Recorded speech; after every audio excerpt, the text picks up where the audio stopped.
Please, for the love of God, stop sending so many newsletters. We interrupt this program to bring you this important message.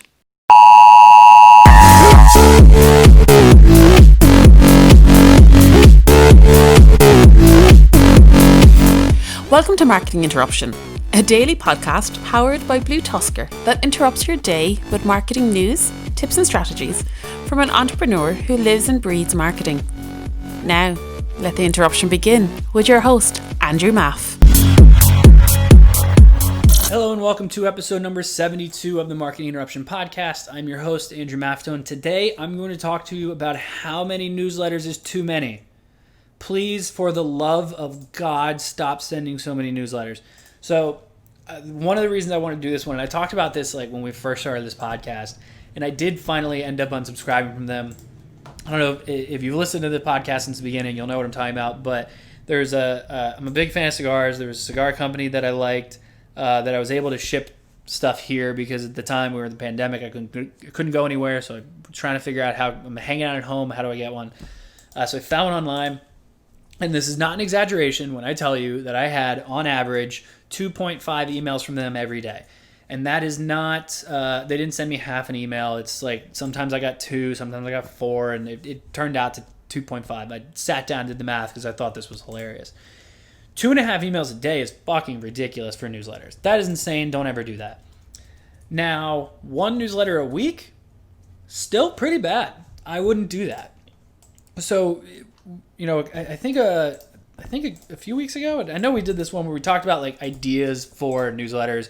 We talked about like promotional ones or company announcements or just kind of a blog roundup or something like that. And if you can get on like a regular basis of like a blog roundup, let's say once a month, or if you're doing enough blog posts, maybe twice a month, and then maybe 1 promotional email like every couple months, unless there's like a holiday or something around. That to me is kind of the perfect sweet spot. Unless you can really segment your audience, then it's a little bit different.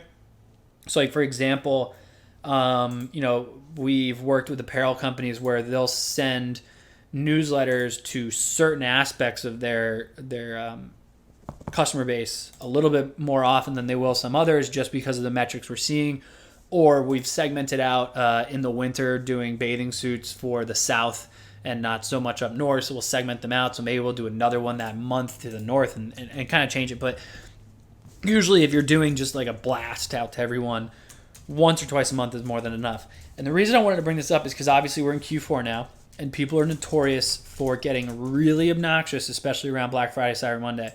And they would start to send like an email, like I would say they'll start usually like 2 weeks before Black Friday, Cyber Monday. If you're really desperate, you'll even do one like right in the beginning of the month. Then they'll do one like a week before Black Friday, Cyber Monday. Then they'll do one the day before, then they'll do one the Monday of and say this weekend, don't forget. Then they'll do one on Wednesday and say don't forget Black Friday, Cyber Monday. Some people will do it on Thanksgiving and say tomorrow's the day. And then they send you one Friday, Saturday, Sunday, and Monday. And then, God forbid, someone is friggin' doing one longer than that, and now they're sending you an after. That is an obscene amount of newsletters, and it's unnecessary.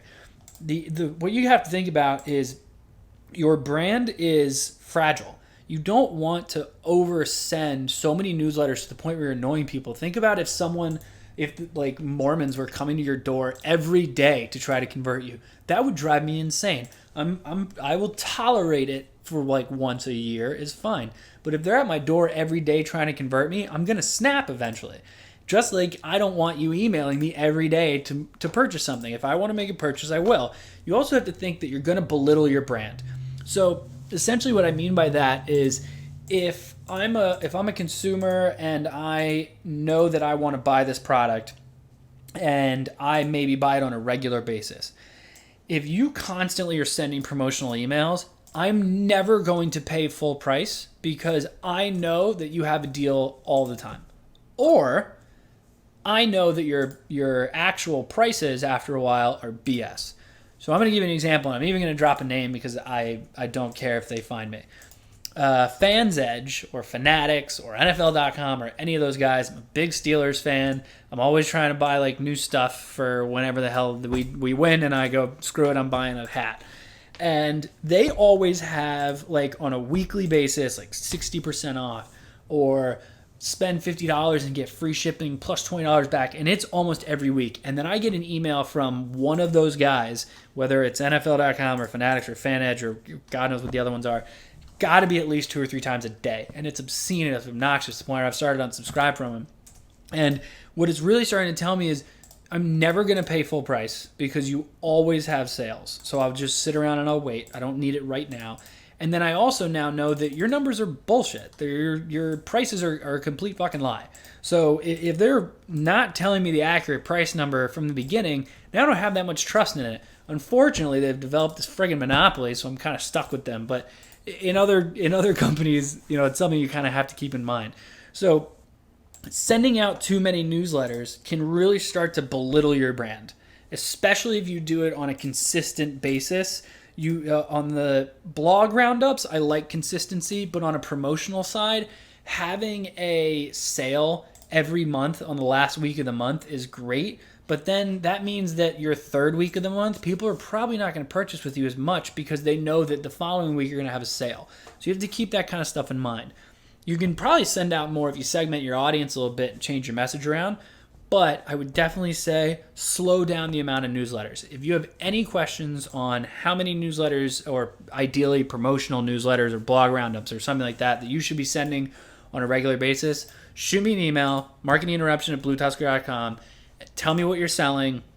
Maybe shoot me your domain, and I'll take a look at it, and I will tell you should be sending this amount. Usually it's pretty black and white. I would hope someone would know this by now. Yes, you can test it, and yes, you may have numbers to prove me wrong, but I will typically stand by my gut, and then I will look at the data with you. Send it my way. Happy to make a judgment. But that's all I wanted to go over today.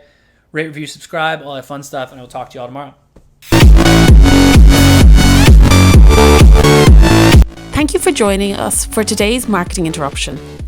Make sure to rate, review, and subscribe to the show. And don't forget to email marketinginterruption@BlueTuskr.com with any marketing questions you'd like to have answered on the show. And head over to marketinginterruption.bluetuskr.com to catch up on past episodes. Until next time, we now return you to your regularly scheduled programming.